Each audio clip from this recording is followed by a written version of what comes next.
All right, everybody, we are going to get started. I'm sure that we're going to have some joiners in a couple minutes here.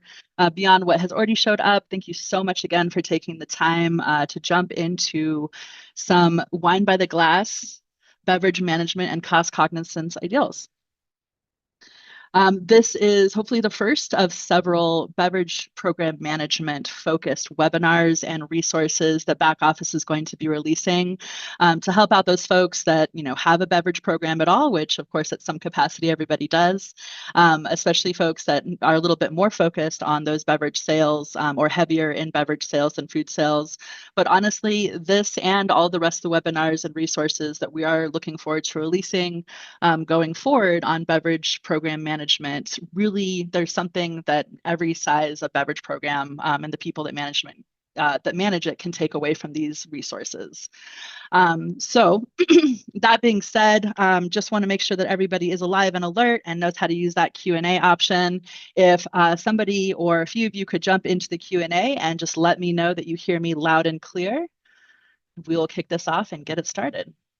Awesome. Thank you so much, y'all. Excellent. All right. So like I said, we are here to kick off a series of webinars that are going to be focused on beverage program management and cost cognizance when it comes to your beverage program and all the parts of your beverage program. Today, we're focusing on wine by the glass. This is definitely something that is a asset to anybody that manages their wine by the glass correctly. This really can make your overall costs and that P&L look that much prettier. So we started with wine by the glass. Like I said, we are looking forward to concentrating on other parts of beverage programs as well.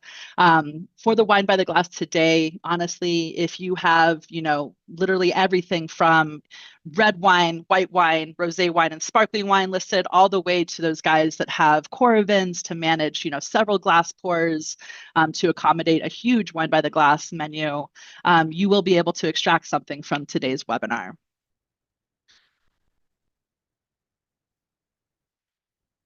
That is me. So just they wanted you all to know who I am, why you should be listening to me on anything I have to say about beverage. This is a little rundown of my history. I am over 25 years in the hospitality industry. I have worked everywhere, everything from dive bars all the way up to fine dining and everything in between. Just very passionate about hospitality overall, but very focused on beverage and hospitality and beverage specifically. I am an advanced sommelier with the Quartermaster Sommeliers. I also have a little bit of a very basic beer server certification with the Cicerone certification program.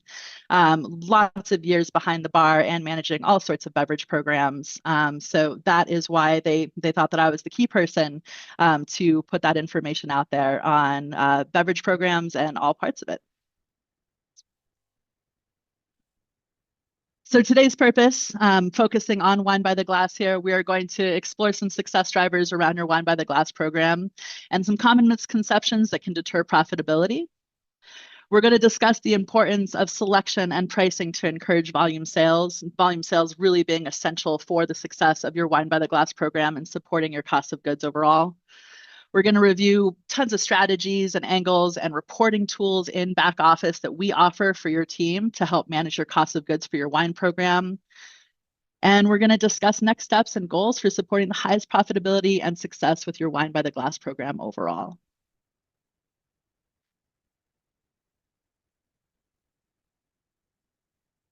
So first, we're going to start off with a little bit of audience participation while also diving into some of the key points that we're going to be getting into today, right?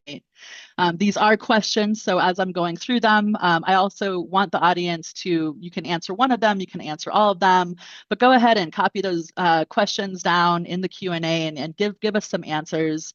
We definitely want to know who we have in the audience, what kind of wine program you are managing, any questions that you might have, of course, in regards to these 4 questions, we'll definitely hopefully hit throughout the webinar. But let's start. How do you select your wines by the glass and determine pricing right now? Do you have goals for cost of goods when it comes to your wine by the glass program? And if you do, what are they? Do you provide staff trainings and tastings regularly, at all, incrementally? And how do you encourage preservation and manage waste? or do you at all? Is that something that you all consider?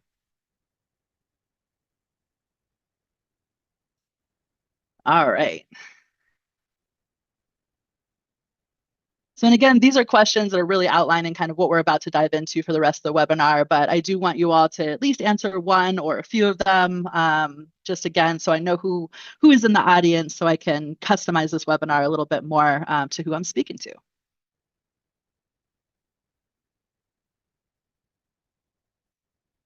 All right, we definitely already have an answer here that a lot of people are relying on their wine reps and their information. Not a bad idea. You definitely want to make sure that they are leading you in the right direction.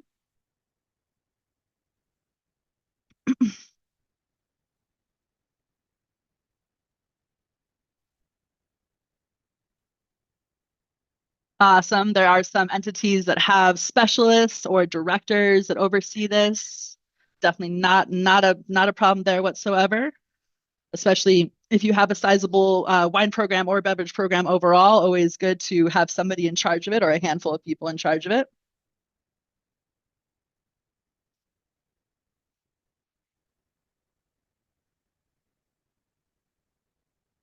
Awesome, awesome. Yeah, and definitely having wine by the glass that your staff and you enjoy and can speak to in a passionate manner, that always helps sales. We'll talk a little bit about that and the other side of that and other considerations there.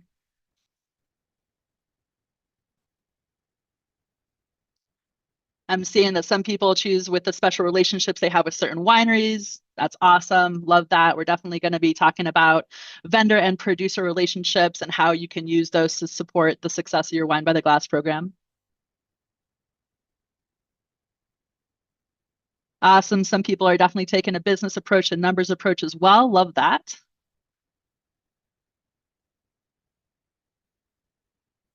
Awesome. Thank you so much for the feedback, y'all. I do appreciate some of you getting into the Q&A and answering those questions. Love that. I'm seeing that some people have basic stoppers and stumps to store bottles, and they are looking at that preservation. That's great.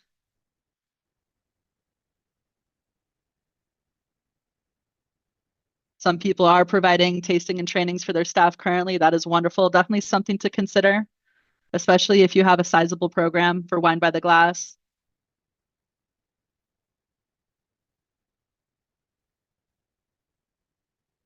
Awesome. Awesome. All right, folks, we are going to move on here. So we are going to discuss basically the points behind these questions as we go through the webinar. If you do have questions about what we're presenting, continue to use that Q&A and pop those in there. Thank you so much for answering some of those questions for me. But yeah, so let's start with the biggest thing that I think is important for your wine by the glass selection. Obviously, you want something that is going to move at a volume rate. You're going to want something that is going to make your guests happy, right? And that is really the key there. So, how to make your guests happy? A little combination of both, right? Starting with knowing your guests' preferences. So understanding both your guest preferences and what pairs with your menu, right? Or maybe what is displaying the culture that you're trying to put out there in your restaurant or bar entity, what pairs with your food menu, all those things are really key for volume sales, right? And again, that is the end goal, is that what you are putting on by the glass, hopefully you're moving at a volume that is not providing a lot of waste, right? Because that is just lost profit. You're literally pouring that profit down the drain when you have waste. And waste is inevitable. It is, you can aim for perfection here, but you are inevitably going to run into some waste with your Wine by the Glass program. But you want to make that, of course, as minimal as possible, right? So volume sales, get that moving, see a little bit less waste, right? But also making people happy, making sure that you're putting things on that really exemplify the culture of your restaurant, that pair with your food well, and that make your guests happy at the end of the day. Always having a diverse selection of sparkling, white, rosé, and red wine, all the flavors and colors, right, across the board to accommodate different guest preferences is something to keep in mind. So, and going into this a little bit further, right? So even if you are a very specific place, right, steakhouse, for example, I do see that steakhouses obviously will definitely have a lot more red wine to select, right? And I'll see some steakhouses that will have like 14 different Cabernet Sauvignons by the glass on. Personal opinion, I think that's a little bit of overkill, right? I do think that you can definitely, yeah, in a steakhouse, because people generally want to, your guests will prefer to drink red wine with steak across the board most of the time. I prefer champagne, but that's just me. But even in that example, right? So you do want things on that your guests are going to prefer and go to, but you don't want to cut off the other demographics, the other guests that might want champagne with that steak, right? And what if somebody comes in and all they drink is rosé, right? You don't want to cut them off or make them order a cocktail just because you don't have at least one offering that accommodates their preference. Now, is it possible to get every single guest preference on that wine by the glass menu? Probably not, right? But you definitely want to cast a wide net there and make sure that even though you're focusing on things that, again, carry your culture and are your guest preference and fit with your menu, that you're also not neglecting those other guests and what they would like to see there as well and enjoy. Next, having the input of an expert can always help. A lot of you listed that you have a beverage director, you have sommeliers on staff, you have your experts. Even some of those reps really can be experts. They can be being something that I'm going to say again because reps at the end of the day, and I've known hundreds of reps in my career, and they are all amazing people. The reps that I've worked with, they're still some of them are still friends, right?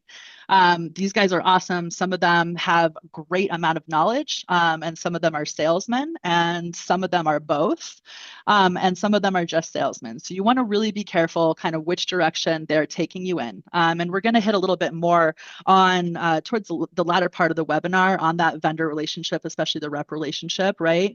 But if you have a great rep, it really should be a rep that is bringing things to you. And even if you have an expert on staff, right? This should be somebody who is looking at your restaurant, at your guests, at what is going to sell on your menu, and not using that menu as an extension of a brag for them, right? And their knowledge. It's not completely their preferences, right? I did see that some people are selecting their wine by the glass based off of what the staff likes. That's great because you do want a staff that gets behind what you have for your wine by the glass and sells it, right? But you also want to make sure that any expert or any rep that is advising you on what to put on for your wine by the glass or any other part of your beverage program for that matter is really focusing on what is best for your business and your guests. You do want to be aware of what is going on, wine wise in the market beyond the four walls of your entity, right? You want to be aware of pricing in your local markets and other surrounding restaurants. You do want to provide the styles that your guests prefer at a price that also brings them value perception. So, for example, a lot of the more popular categories across the board, right? Cabernet Sauvignon, Sauvignon Blanc, Chardonnay, things like that, right? Some people, the marketing behind these wines really do a great job in getting out to people. And some people will be like, I only drink Kim Crawford Sauvignon Blanc. Well, that's wonderful, right? But you all are never going to be able to really compete with what your local retailer is going to be able to sell that bottle of Kim Crawford Sauvignon Blanc for. So what happens is that you're like, oh, my guests prefer Kim Crawford Sauvignon Blanc. I'm going to bring it on by the glass. That is a great selection, and then you're going to price it the way that you need to make a decent profit margin off of that. And they're going to be able to go to their local market. And in some cases, depending on the volume that you're buying in versus the volume that that local retail market is buying in, your glass of wine for that wine is going to cost more than what they can buy an entire bottle for in their local market.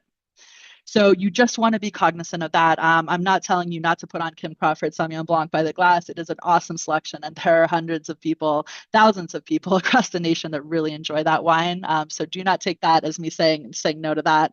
But really, just again, know if you can compete with that major brand with your local retail markets and other restaurants around you. The basically the alternative to that is that you find another really delicious New Zealand Sauvignon Blanc that is really close to that flavor profile that Kim Crawford offers, and you put that on by the glass. You find a winery that provides that same quality of wine that tastes exactly like that, or very similar to it, I should say. And you make a relationship with them, and maybe they have a lot smaller volume of wine production overall, so you can be exclusive. That you're the only one pouring that delicious New Zealand Sauvignon Blanc that is really close to that Kim Crawford, but is going to be a better value to your guests, and your guests are still going to enjoy it, right? So always just being aware of what's going on outside of the four walls as far as how wine is being priced and what's moving and what's selling is always going to be beneficial for what you're putting on Wine by the Glass wise in your own restaurant. And again, really jumping into that concept, right? So you definitely want to offer wines that match your guest preferences and provide a strong value, right? And are again contributing to a strong profit margin overall so that you can keep those doors open and continue to sell them wine by the glass. Monitoring local pricing and selection to stay competitive and unique, essential, right? Again, kind of knowing that at your local retailer that certain Chardonnay is moving like water out the door, great. So take that Chardonnay and know that you probably can't compete with the pricing that retail market is putting it out for. Find something that tastes similar and put it on at a great value for your guests, and then move that like water out of your restaurant instead. And then the other thing that, people, especially people who are passionate about wine and just bringing their guests that awesome and unique experience, it's going to keep them coming back for more. Use your Wine by the Glass program to also introduce new producers, varieties, and pairings to your guests. Guests that are open to that, right? There are going to be guests that are just like, this is what I drink. I drink it with everything. It doesn't matter. That's wonderful. But hopefully you all have at least a good percentage of guests that are open to trying new things, especially delicious things that your staff can introduce them to. And it's always good to have at least a couple of wine by the glass on that you can bring to your guests they maybe haven't tasted before, or that just is a really cool pairing with something you have on the menu, and doing that, cross sale with them with that dish and that wine by the glass. And again, creating a very unique experience that your guest is going to come back for again and again.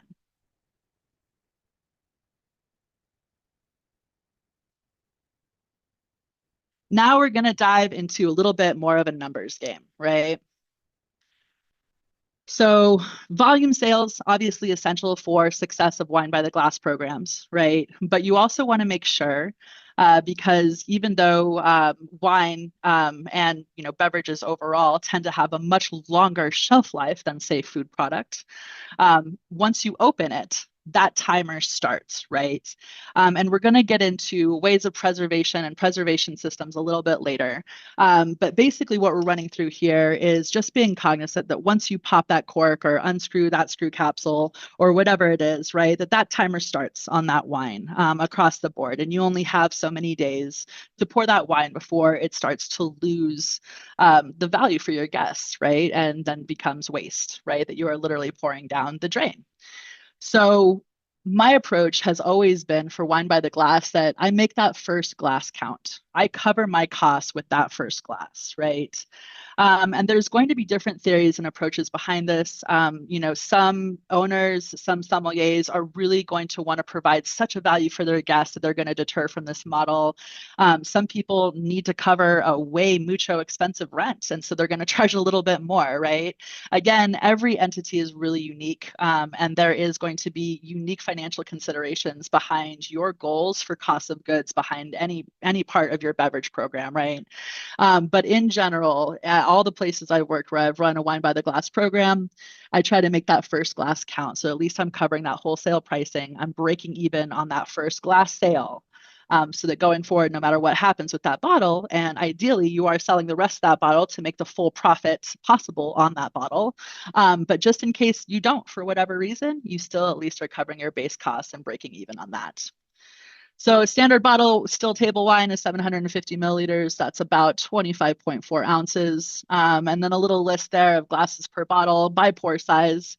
Standard tends to be a 5 ounce or 6 ounce pour in the industry across the US. And this, of course, all of these assumes no waste or over pouring, right? Which is definitely not going to be the case. There is inevitably going to be over pouring, and there is inevitably going to be wine that is wasted in a Wine by the Glass program. And if you do work at an entity where this is not the case, please let me know. Oh, yes. How do I feel about keg wine? I'm so glad that you brought that up.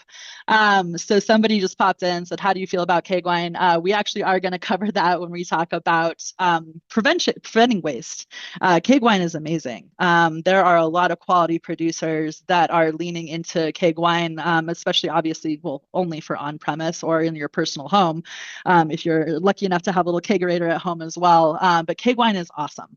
Pig wine is great for many reasons. Of course, waste prevention being one of them, but it's also greener, right? You don't have as many bottles going into, even if you are recycling, right? And again, the prevention of waste is great there. I feel great about keg wine. Keg wine is awesome, especially if you can find a quality keg wine. Sparkling keg wine is great. It kind of depends on which sparkling keg wine you're using. Sometimes I find that with sparkling keg wine that as opposed to like a champagne bottle, that the bubbles are a little bit different. They somewhat get compromised, right? But there are some Prosecco's or like Charmat method sparkling wines that are fantastic in keg as well. But yeah, no, if you can find a keg wine and it's gonna, keep that quality and it's not gonna compromise quality and it's gonna be the same as what you would be pouring out of a 750 milliliter bottle, keg wine is awesome for sure.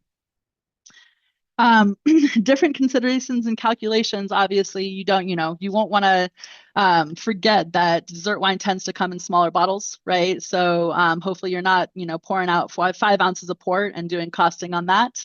Um, some like tawny port have longer shelf life after opening, right? Sparkling is probably the wine after opening that has the shortest shelf life. And we're just talking about kind of what to consider with no preservation systems present, right? So sparkling is going to have the shortest. And then you have, white wines that will go a little bit longer, still white wines, I should say. They are refrigerated. Red wines, depending on where you are storing them behind your bar, have a little bit longer shelf life. And of course, you also have to consider the amount of wine that's left in the bottle as well, right?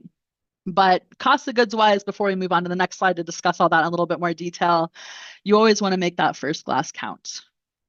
Again, with port wine, maybe not so much, right? Those outliers. This is really addressing just still table wine, sparkling too. Although I usually see that sparkling wine, if you're pouring it out of a 750 milliliter, is a 5 ounce pour, just so you break even on that. But yeah, definitely things to consider on the odd ends of things. This really applies to your standard 750 milliliter bottle of still table wine. All right, so getting back to what I was kind of breaking into on the last slide there is average lifespan of an open bottle, right, in days. This is with no preservation system present, right? So honestly, after a couple of days of opening that sparkling bottle of wine, you are already starting to lose bubbles or effervescence, period, end of story. So even if you have like a little stopper that you're putting in there, a little clamp, that you're putting on top of that sparkling bottle of wine, which hopefully you are doing at minimum, you are really starting to lose the quality of that wine within a couple days. Even more so, again, do keep in mind that if a bottle is 3/4 full, it's going to be a little bit more stable and last a little bit longer than something that has 5 ounces left in it, right? That obviously is going to have a little bit more oxygen exposure and it's going to deteriorate at an even more rapid rate. And these are just kind of general assumptions, right? So red wine, Pinot Noir, thin skin varieties, red wines that are a little bit more delicate per se, right? They're going to have a little bit of shorter shelf life, sitting out on the back bar. Hopefully you're storing it in a place that is not too warm. That really is a killer. And unfortunately, I know logistics, sometimes it is what it is. You have to store your wine by the glass or you have to store your wine by the glass, but hopefully you're storing it in a place where it's not receiving a lot of UV. And hopefully it is room temperature, a little bit chilled even is ideal for that, right? That is also going to contribute to a little bit longer lasting product. But Pinot Noir, thin skin varieties, things like that, really 4 days. You're seeing 4 days once you open that bottle. And again, that is assuming there's not like 2 ounces or 5 ounces or less left in the bottle. More sturdy, thick-skinned varieties, Cabernet Sauvignon, things of that nature are going to last maybe a little bit longer than that, but really 4 days is kind of what you're seeing for red wines. The 14-day mark that you're seeing on the little picture there, that really is more for dessert wines, refrigerated or not.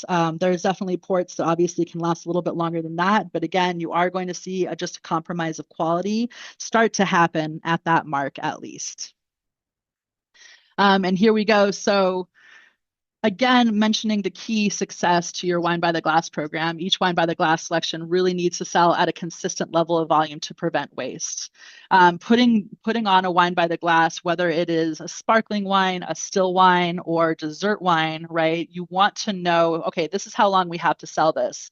Once you put it on, definitely recommend looking into reporting and making sure that your guests are appreciating that wine and buying that wine at a consistent rate so that you are preventing waste.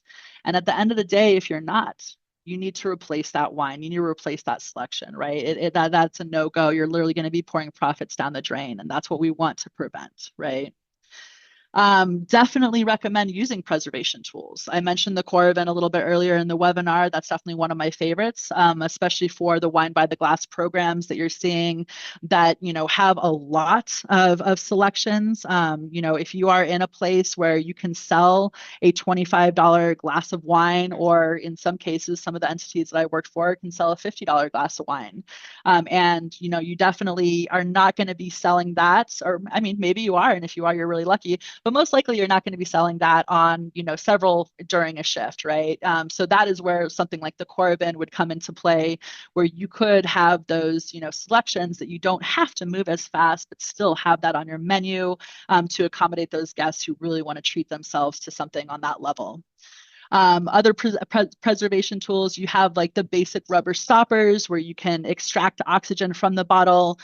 These are really low cost. So I honestly recommend that regardless of, what you're looking at for a Wine by the Glass program, definitely go ahead and pick you up one of those, right? That will definitely contribute to that wine, whether it's, I don't do that with the sparkling wine, but still wine and even dessert wines, right? Taking the oxygen as much as you can out of that picture is going to elongate the life of that open bottle of wine and hopefully eliminate a little bit of waste there for you.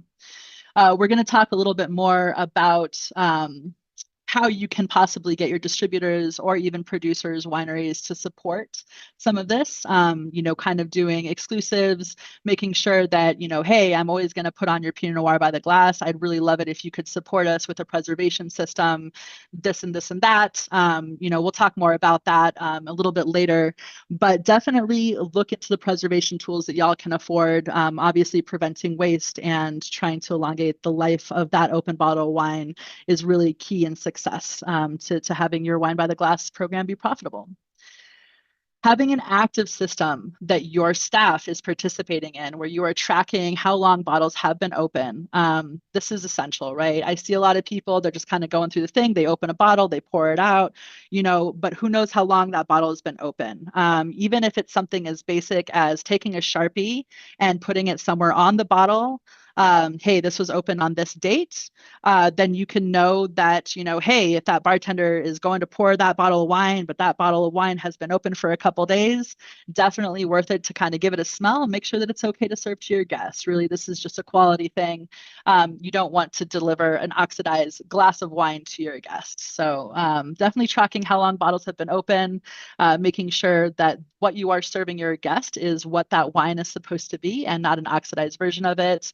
Really, really key for the success as well of how often that wine moves and just the overall impression that your guest has of that wine. And here we are, keg wine. Keg wine is a great alternative to bottled wine to extend shelf life, right? This is, pretty much eliminates waste here.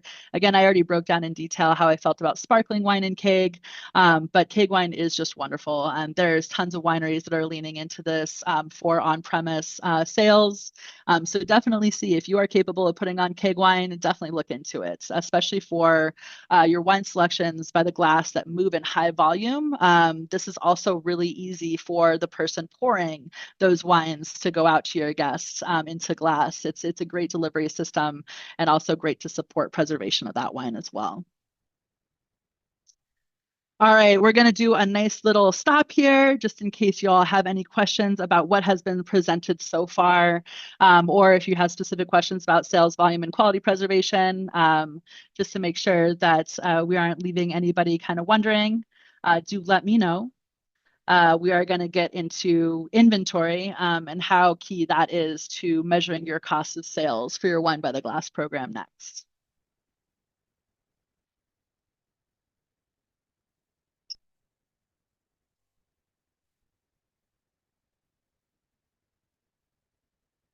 All right. So let's talk about the fun subject of inventory, right? Inventory is definitely something that, most restaurateurs, or not restaurateurs, but most people who work in restaurants or bars kind of dread. It is somewhat of an essential frustration at some point, though, right? Especially when it comes to your beverage program, inventory is so essential.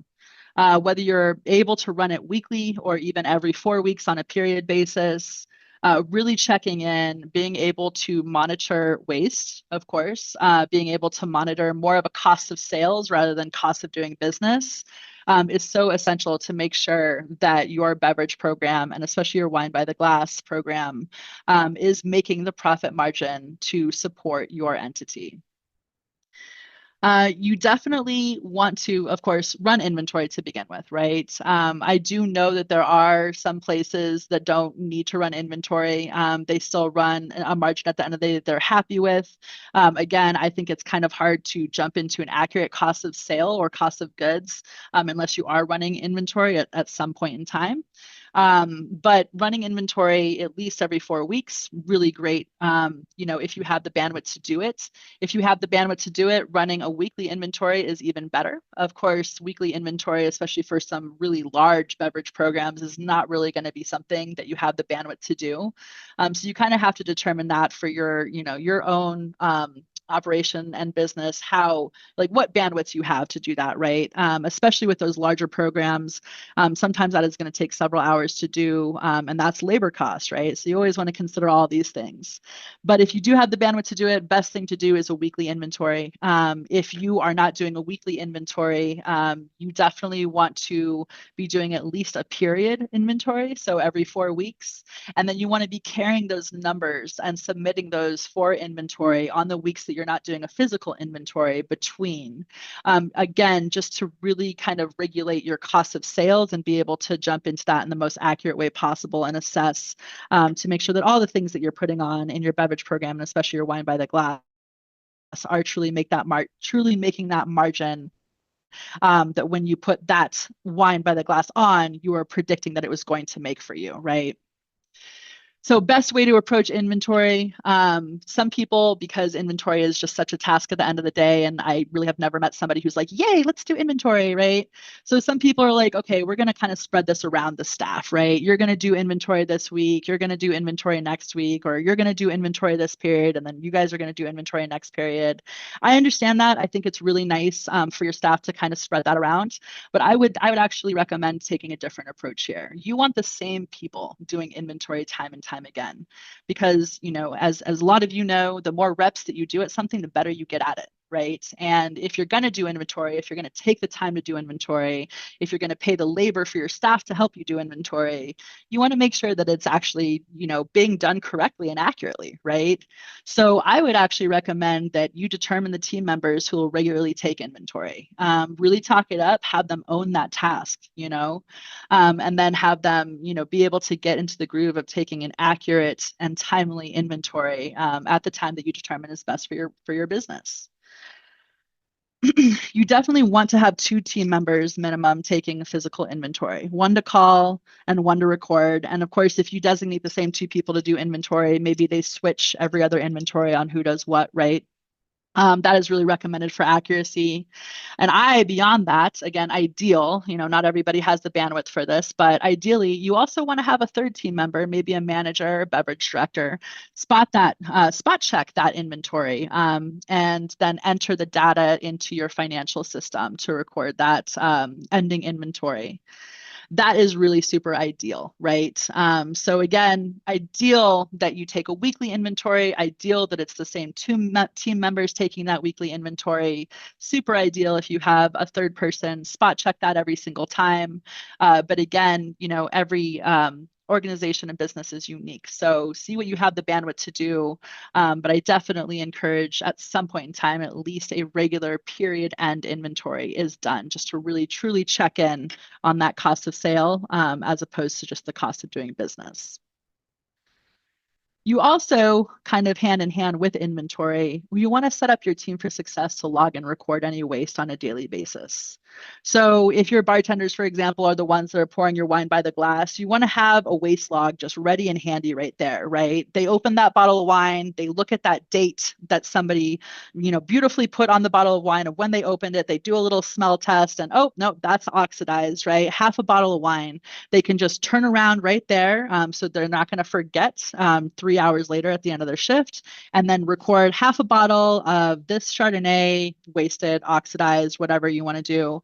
But really being able to have your team record the waste is also it's very helpful for, obviously inventory is going to come around. You're going to record that waste by that product not being there for inventory, but then being able to explain that as time goes on, especially if you are, putting on a wine by the glass that's not selling at the volume that it needs to, and you're seeing a lot of waste with that, you can really quickly make that call for those entities that only have the bandwidth to do end of period inventory every 4 weeks. Maybe you catch that that's not the most ideal wine by the glass for your business before 4 weeks, and that inventory tells you that there's a whole lot of that wine that did not get sold and that is no longer on your shelves, obviously being wasted product. But maybe you can make that call beforehand, especially for those entities that only can do period end inventory.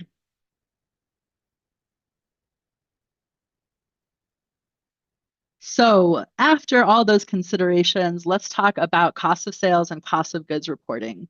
Again, I say cost of sales and cost of goods separately because cost of goods is really, at some point purchases versus sales, right? Which isn't really going to give you an accurate cost of sale, especially when it comes to beverage, because beverage tends to have that longer shelf life. It really is important for inventory to record that asset at an end of week or end of period that you have with all of your beverage products. But these are the reports in back office that you have access to that really can help you dive on a daily, weekly, or period end basis into your cost of goods and cost of sales. Cost of goods report. When you actually submit inventory on a weekly or period end basis in back office, this report will pop up as a little check-in before you finally submit those inventory numbers that you've entered into the system. I love this report. Definitely worth looking at before you fully submit, obviously, to make sure that what you're submitting is accurate, to verify any, funkiness that you see right there before those numbers are recorded to your financials. But really beautiful breakdown of, beginning inventory numbers, purchases per beverage category and otherwise, for everything that you're recording inventory for, as well as those ending inventory numbers so that you can look at category per category, that cost of sale or cost of goods before you fully submit that inventory. We have our cost of sales widget, which is on the home screen. Once you go into back office, you can set that up to pop up right there. Definitely something worth looking at after your financials are submitted for a given week. Again, another place where you can catch any errors that might have been submitted, but really, truly, and almost product per product, dive into cost of sales or cost of goods for any part of your beverage program and beyond.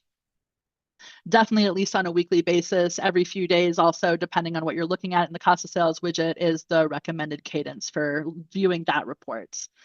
And then you have, of course, your, the mother report, the P&L, right?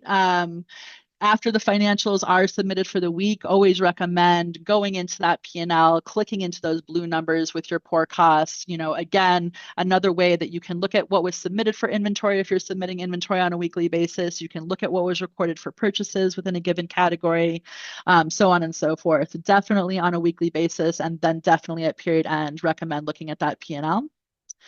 And then, of course, PMix reporting and trend reporting in report card, direct POS data there. This really is going to tell you, you put on a new wine by the glass, you're going to be able to look at that and be like, all right, that's a success. Or, hey, maybe our guests really aren't taken too kindly for that. Maybe we need to get some training going with our staff to help move it. And then after that training is complete, if that wine by the glass still isn't moving and you're not seeing that show up in good numbers on your PMix report, maybe pull it and replace it with a different product. And then, of course, that waste log that I mentioned, this is really internal, right? Print something out, just a basic, little sheet that your staff can really help you with this, especially for wine by the glass. It's so essential that you have your staff participate in helping record any waste that they're seeing on a daily basis with your wines by the glass. Little snapshot of the spending reports that I was talking about. So this is the cost of sales widget that I mentioned, definitely worth looking at on a weekly basis. You can dive into, like you can see here, every single category with beginning inventory, purchases, and ending inventory for your pour cost. You can dive into any blue numbers, and of course, you can even dive into the graph that you're seeing there with a little pie chart to look at further detail here.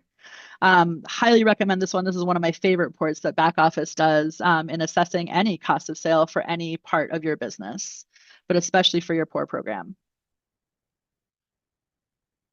You can also look at the trend of cost of goods, seeing if you can make that a little bit more consistent and not all over the place. You can literally go into each category. Like this one is displaying the wine cost of goods over a given amount of time, right? You can literally get down to one product and the cost of sale and cost of goods for that product as well. So again, just another really fun report to have at your fingertips to assess the cost of sale for your wine by the glass and everything else in your restaurant.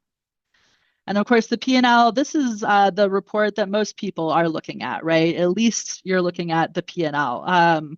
We do, of course, here at Back Office recommend that you are looking at your P&L on a weekly basis. That is kind of the whole point of our weekly submittals and getting you that accurate information so that you can review what we call tactical reporting and make sure that you are able to be enabled with that up-to-date in the moment information so that you can make decisions for your business to be as profitable and successful as possible. For wines and wine by the glass, of course, like I said, all those blue numbers on the P&L, once you've submitted your financials for the week, going in and seeing what has posted for your pour cost, diving in, seeing what was recorded for your purchases, as well as your ending inventory, and then being able to dive into all of those numbers and contributions, that final pour cost for the week. Great essential tool to have with the P&L live in back office. You can also drill down to items for cost of goods for a week, period, or year time frame and check inventory numbers with that P&L. Again, so if you continue to drill down into those blue numbers behind inventory, this is what pops up here. And then on the other side of things, for our operations site, we do, and technically if you're doing menu engineering with us as well on the full line accounting site, we do have actual versus theoretical. We also have, as you're seeing here on the screen, price change from time period to time period. So you can track all of your wine purchases by the glass, by the bottle, and see where those prices that you're purchasing them at is trending, whether it's going up or down or staying consistent. And then here's a little example of actual versus theoretical that you can access in our operations site as well.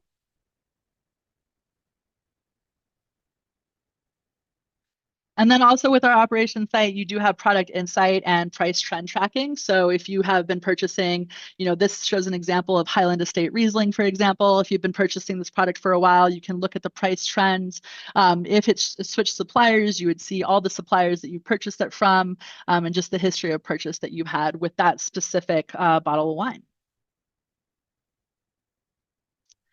So moving on from reporting, whether you are on our operations site or full line accounting site, the last consideration here as we're wrapping things up is vendor and producer support and considerations, right? And then also operational considerations beyond the numbers, right? But things that definitely support those numbers being as healthy as they can be.